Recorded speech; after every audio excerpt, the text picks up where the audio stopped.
Well, hey, everyone. Excuse me. Welcome to the Blue Gamer Bluecast morning show. Let me put the tissues over here. Allergies not as bad this morning, but yeah, 30 plus year video game.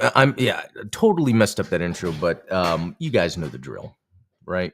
I'm just, I'm still getting off that high of Xenoblade Chronicles X.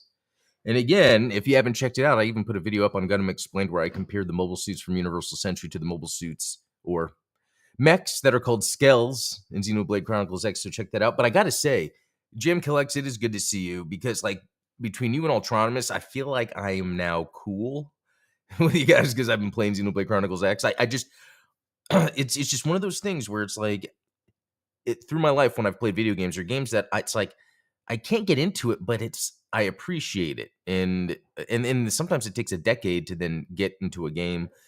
And I know it's even vice versa, where there's games that I love that other people just don't get. And I think that's a cool thing about it. So it's cool right now being excited about, so that's the thing. I beat Xenoblade Chronicles X, and my plan was to start Xenoblade Chronicles Definitive Edition on Switch, which is considered the first game. I was going to do it yesterday, but after, work, right after work, we worked out. When I got back, I just kind of chilled until I had a stream. So I did, because when I play this, I want to sit down in front of the big screen, not on the handheld or on my monitor, and like take in the beginning of the game. So maybe that might not even happen until this weekend. Just with, work and stuff going on. Yeah, it was so fun. I tell you, and it had to happen on purpose. The holiday that we just had, where there was multiple days off, and with the way my job works, it allowed me to have multiple days off. And if it wasn't for that, I don't think I would have been able to dive into Xenoblade Chronicles X as much as I did. In fact, it could be that I'd play it and not have time, and then I'd have to move on and then just kind of forget about it. Whereas I was in a situation where I had time to kind of dive in and like really get into it. Jim collecting, yeah, you don't want to burn yourself out on it. You're exactly right. Which, again, I talked about yesterday. I thought I was going to burn myself out on X, and I didn't. Man, crazy. But yeah, I'm going to take my time to start the next one up, but I can't wait. So really, until then, there's really not much else. And I wonder if there's maybe a palate cleanser style game that I can play in between. So, I mean, I could show you what I've been playing, but it's just, the demo from Dragon Quest yesterday. So I hadn't played anything, which was really cool. I watched another video on Dragon Quest 7. It was Sun Studios. He's a game developer, and he was kind of just breaking down what he thought went into the development of it. And it's just stuff like that then makes me want to play it, So I'm not going to completely ignore Dragon Quest 7. In fact, when I was doing some research, Dragon Quest 7, while not directly aligned to Xenoblade Chronicles, it has more of that sort of exploration, even though it's in, I guess, zones, or I don't know what you call it. So, yeah, and what was the other thing? No, that's about it. I guess we'll jump into news, and I don't even know what much news is out there. I did boxing this morning, so I didn't really even have time to look up any news. We got a couple things here. Oh, is it showing? Okay. Embark CEO says they couldn't compete with the likes of EA and Activision head on, so they had to change the way games are being developed. And I don't even have to read the rest because it's very interesting. The two companies that were mentioned here, EA and Activision, don't even really exist anymore. Okay, they kind of. EA, though, has been bought by a Saudi Arabian company and went private. Okay, so you could say the EA the way it was is completely gone now. Also, Activision got folded into Microsoft, and so what? Embark, and actually, let me look. Embark Studios. The finals, Arc Raiders. Interesting. So I remember they did the finals, and it looked cool when it came out, but meh. But Arc Raiders is a little more popular. That one kind of hit it off. It's interesting they're talking about competing, but all they've been making is live service games. But I think a real I don't mean to say it like this actually. That almost sounded bad. When he was talking about trying to compete with the likes, um, to start a new studio from scratch and to compete with the likes of EA and Activision and others, you follow traditional development methodologies, you're going to have 5, 6, 700 people. Well, okay. So he's pretty much explaining why those companies don't exist anymore. It's less about why they couldn't compete, and because you don't compete with that. So this is why I need to read the articles first, because this article is dumb. I'm sorry. Okay, I know that it's just it looks like they got a quote and then they turned it into an article to say they can't compete, but that's not what the guy was saying. Let's see, what one is this?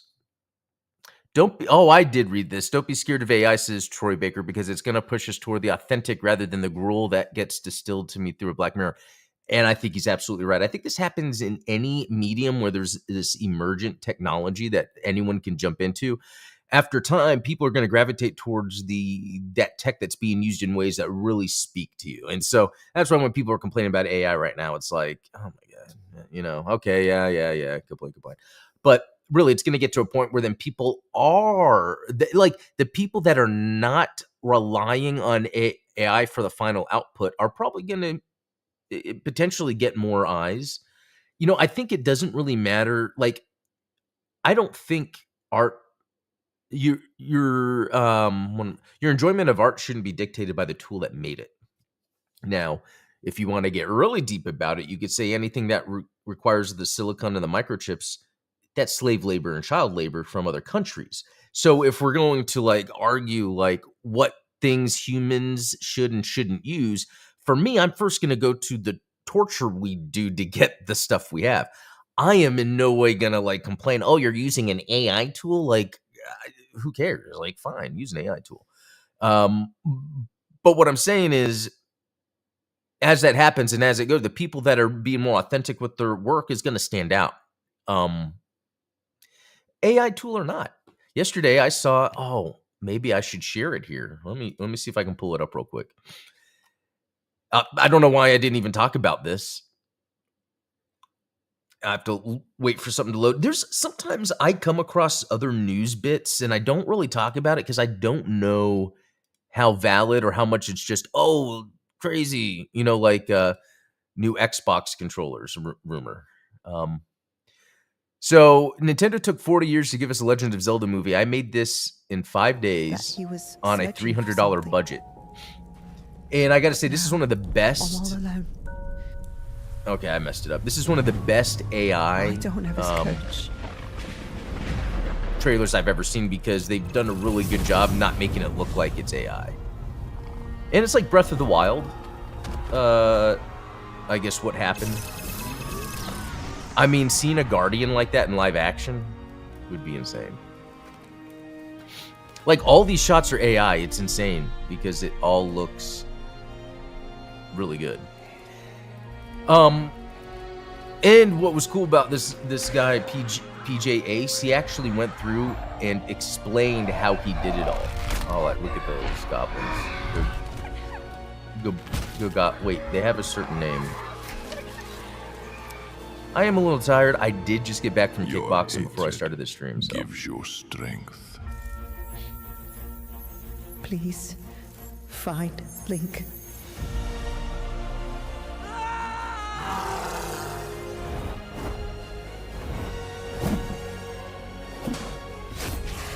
Wow. Yeah, it's pretty impressive. And I hear the music. And, there's a shrine in the distance. This is a really, and it's interesting because the way the game of Breath of the Wild came out, it's I feel like I went on a journey and experience, and there's these feels. So when I'm seeing shots like this, where he is wounded, traveling through the snow, and you see a shrine in the distance, I feel the moment that I felt in the game, where I felt like I was on an adventure. That's why it kind of works inherently.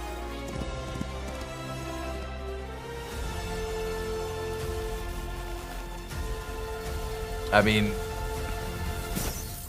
if we've gotten to this point with AI video, I cannot wait until the end of this year. And I'm all down with corporations using AI for the CGI in movies, just as long as everyone, like, there's a consensus of people to be like, okay, yeah, that passes, you know. And I think it's okay sometimes that something looks like AI. You remember, like, back when movies first came out, like, yeah, Jurassic Park, it looked amazing. And then there was CGI and other movies that just were not good. But you know what? People just accepted it, of the bad CGI, because it's not about how the CGI looks. It's about, well, this is what this is representing. Just like stop motion.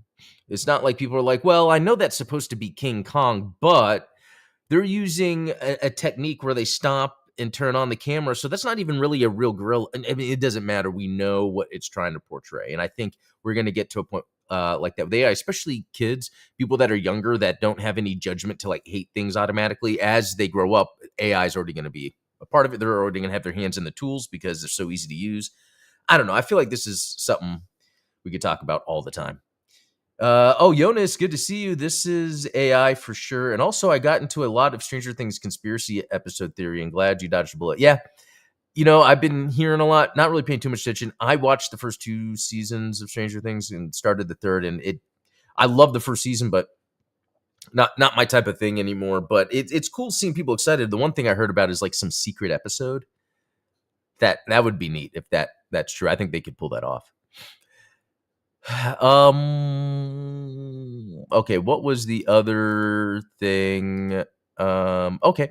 Xbox has begun licensing old games for physical cartridges and more. Okay, so for as much as people want to complain about Microsoft, they're still having physical releases go out of their older games, which is great because Microsoft now has this expansive library.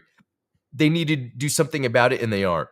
So if someone was like, well, what's Microsoft doing with their Activision back library? I think they did the perfect thing you can do, and they are releasing physical game cartridges for Evercade, which I've been thinking of picking up an Evercade device. Oh, I was hearing some weird noise. I was thinking of picking up an Evercade device for the longest time, but um, like, let me show you guys. I want to show you this Evercade thing. It to me, part of it almost seems like it's just an extra thing to have. I'm trying to reduce my things and be very deliberate with other things. Like, for instance, buying the physical Xenoblade games, because a couple interesting things. One, they might be hard to come by, and I don't know if that's true or not. I know on the Nintendo shop, if you go to buy these, it's sold out. So let's look at this. So this is pretty cool. It's like a console. They've got a console and they've got a handheld, but there's cartridges so you could play them anywhere, which it's almost like it's solving the issue we have right now where you buy a game and it's tied to one platform, one service. This, you could play it. Yeah, like, look at this one. Does it click? Does internet work here? Internet. Okay, there's an alpha, there's an EXPR, and there's a VSR. Let's look at the alpha. Does internet work? Okay, there we go. So this is the first ever compatible bar top arcade. Oh, okay, so that's what this is. Oh, the picture showed up. Okay, so this is $279. So let's think about buying a Switch, nearly $500. Buying a PlayStation Portal, you can get it for under $200. Just trying to think, like, context of an 8-inch screen. I mean, I could see that, like, getting something like this if you just happen to have space on a table somewhere. If I had extra surface space, it would be for some of these action figures that I have lying around. I mean, I haven't even told you guys about the Hiya Toys GMK Godzilla from 2001, which I have the Bandai SH Figure Arts version also, but this is their Hiya is making kind of a cheaper line, but they're still very high end. It's sitting on my desk because I also don't have room. So then there's also the SH Figure Arts Bandai Millennium Godzilla. I mean, yeah, it's and you know who's sitting right below the camera? It's Predator. That's right, Jungle Predator from Mezco. So I've got things everywhere. Finding a spot for this Evercade would be pretty. Oh my god, everything's falling.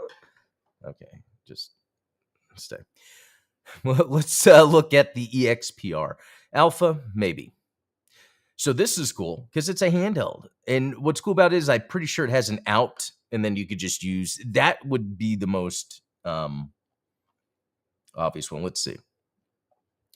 And then there's a white and black. You can get it with Duke Nukem. That see, that's what's cool. It has all of these neat games. Yeah, Tomb Raider. Okay, but does it have an out? I thought I saw that. It could do Tate or Tate, depending on how you pronounce it. That would be good for some shmups, like arcade shmups. Let's see. It doesn't look like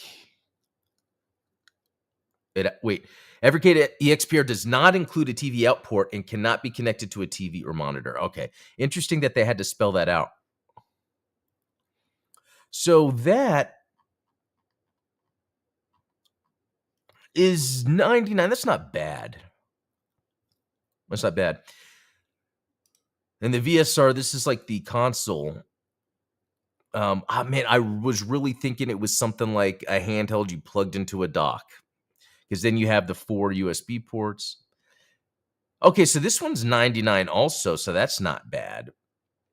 The idea is here you just hook this up to a TV, but and at the end of the day, you're just playing classic. What is that? Is it like 2 cartridge slots? At the end of the day, you're playing classic games that you can kind of play other places. So it's a matter of getting it through this system, which is it's probably going to be more dependable, I guess. What's this Hyper Megatech? Oh, that's right. I did see these, and I just didn't understand. So these take Evercade cartridges too, and they're oh man, that they look really good, especially this Neo Geo one. And look how much it is. Okay, so do they take cartridges and come with games? Let me click on this.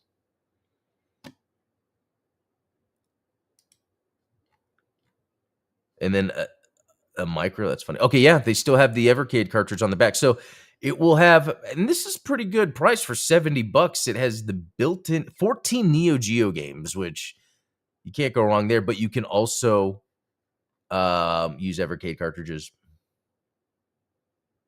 All of this seems really cool. But again, is it just extra stuff? Oh, look, pillow and sheets. Okay. Oh, look at this. It's Sonic. You got my attention. While that's loading, Xbox has most often been good at maintaining backwards compatibility and access. Exactly. That's why I think I've always. It's not that I only. That's the thing. I play all, but I have a preference toward Xbox because it's always been dependable. Jobby did a review of those Gojis, I believe. Oh, you know what? He might have. I don't watch every Jobby video, but I subscribe for both of his channels and usually chill, but sometimes I'll miss. I'll have to check that out. So this is pretty cool. This is and I don't know if it's an Evercade. I don't think so. Look at that screen. $94. This is tiny. No, that's not. No, I wouldn't go with that. Anyway, so I just wanted to look at the Evercade real quick because again, Microsoft is right now using their IP clout, Rare and Activision, to release cartridges for Evercade. There are so many, okay, how many Evercade cartridges are there? Thank you. List of Evercade cartridges. Provide a total of 122 games. That was at launch. Total cartridges as of November 28th of November 2025. Wait a minute. Console and arcade, home computer, It's like 698 or just 80 cartridges. Oh, because the games total, probably some cartridges have multiple games. But 80 cartridges seems like a doable. Yeah, because you see how there's 20 games on this, 11 on this, 10 on this. I don't know. I wonder if it's worth. Yeah, look at Legacy of Kain collection. I wonder if it's worth investing in getting these, because I don't know. It's interesting. But this also says something else. This is an example of one platform that has games from all over except Nintendo. I think we're always going to say that. But, I'm talking about like Atari, even Nintendo. I mean, I guess the publisher Nintendo, but Capcom games, Konami games, Atari games. It's pretty cool. I forgot to mention the other day that the Trails series got a remake of the first game, Trails in the Sky First. It has a demo with save transfer, and it uses the current hybrid battle system.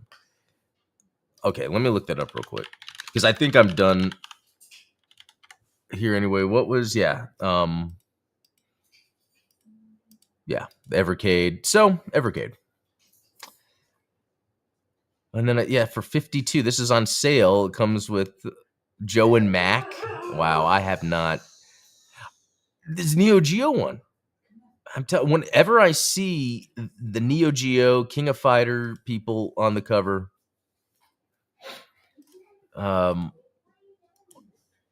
this is really cool. Hold on, let me try something. Evercade Exophase. You guys know where I'm going with this. Wait, what?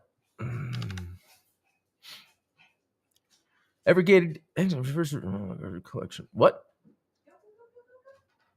That has nothing to do.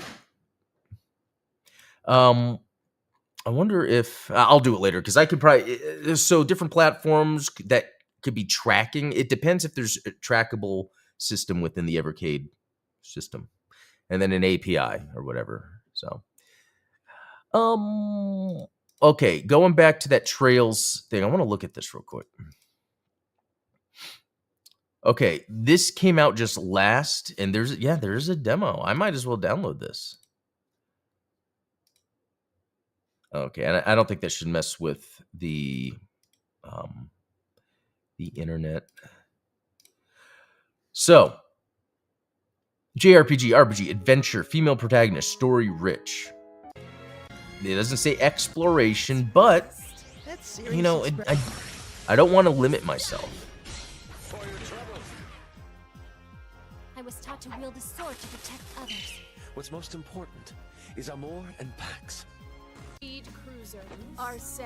I like the way the world looks. Oh boy, that hit the spot.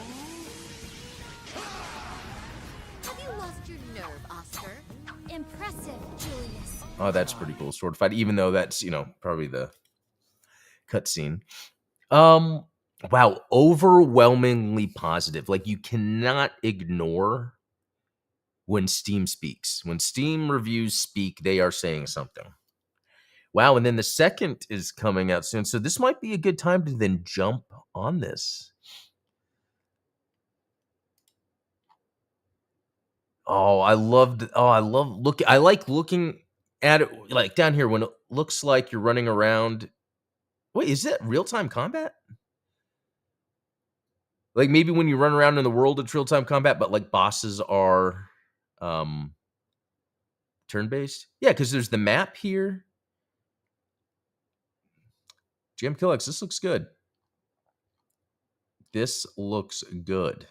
I'm glad I got a demo to play. So probably won't have time to play it today. Yeah, it's at 18%. But maybe tomorrow. Or if I try it later today, then maybe I could talk about it tomorrow. But I'm really interested in diving more into these games that I think I've sort of, for good reason, avoided in the past. There's so many games that I've played that other people haven't. And it's because I just didn't spend a lot of my time playing, these story-rich games. I played a lot of maybe smaller games. But yeah. It's faithful to the original story while updating everything to 3D with both real-time and turn-based combat. I think that's awesome that it's both. And again, you've heard me kind of complain about real-time combat, but I think it's in context of like when you complain about a roguelike. Like you look at a game, oh, this is neat. Oh, that's a roguelike. So then you know what's going on. But, for instance, there was that, what was that mech turn-based roguelike that came out? Oh, I'm going to forget it. But anyway, there's just times where those gameplay mechanics can work. And I think it'd be interesting playing this game where I'm running around doing my real-time stuff. And then, certain situations, bosses, probably story moments, probably have the turn-based. Actually, let me share that. I wanted to go into the discussions real quick. Let's see. Are all the Trails games connected? Yes. Okay. First, second. Okay, so I got remember that. Is this game good? Well, according to the reviews, just see if there's anything interesting. Okay. Yeah, you can't ignore when it says overwhelmingly positive. I had trouble saying that word for a second. Oh, what is this? Swimsuit DLC, you say? Well, I'd have to really be into the game to do that, so we'll see. Oh, Pom Pom? What the? Okay, so I like this. The DLC, it's not like it's materials. There you go. There is, okay, and it's 149. So this is interesting. With DLC, there's some things that are just visual. But when I see advanced healing set, monster ingredient, that stuff that, that goes toward the game, but it could be that I might be willing to spend $5 on some DLC to kind of push forward a little bit. I don't know if that's a lot of DLC. And there's free stuff too, so. Yeah, I'm really excited. The one game, there's a couple. Ni no Kuni, did I spell that right? Yeah. This is one I have always had my eye on. And just never played it. You know what? I wonder if this is something that my wife would like. Can I play this work without a control? Oh, mouse and keyboard, yeah. Okay, I thought they meant like telepathically.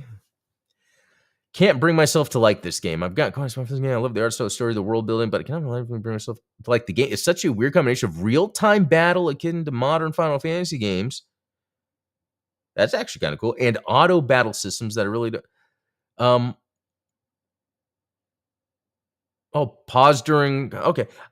I like that someone is having a hard time with combat. That actually intrigues me quite a bit. You can often switch back and forth for normal battles, bosses, but even then, it's about move character, ideal position. I love that. JamKillX, thanks. But JamKillX, have you played Ni no Kuni?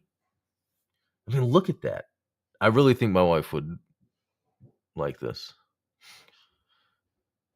Heck yeah. Skeleton Pirate. Okay, I see. Okay. Yeah, a lot of stuff about. Okay, so I'm going to just add to my wish list. I know it actually might even be on Game Pass or PlayStation Plus. So, okay. Well, that's about it. Yeah, interesting. I didn't really have any gaming to do, but you know what? I think it's because I am still sort of in that 68 hours post game high of Xenoblade Chronicles X. And just kind of sitting with it. I'm probably going to start one, if not today, maybe tomorrow. And then I haven't played Ni no Kuni. I just know that some Studio Ghibli folks worked on it. Oh, okay. Yeah, and it's got positive reviews too. So I'm thinking it might be worth my time. I remember when they first showed it off Was it PS3? Maybe or PS4. I just remember when they first showed it off, it was like, that looks amazing. Let me look that up real quick. Nintendo DS. Yeah, PlayStation 3. And it was on everything else, so that's cool. Wow, yeah, there's a bunch of them. Okay. All right, guys, I'm going to head out. Had a lot of fun talking. I'll be back tomorrow with some more. But until then, be cool. See you guys later.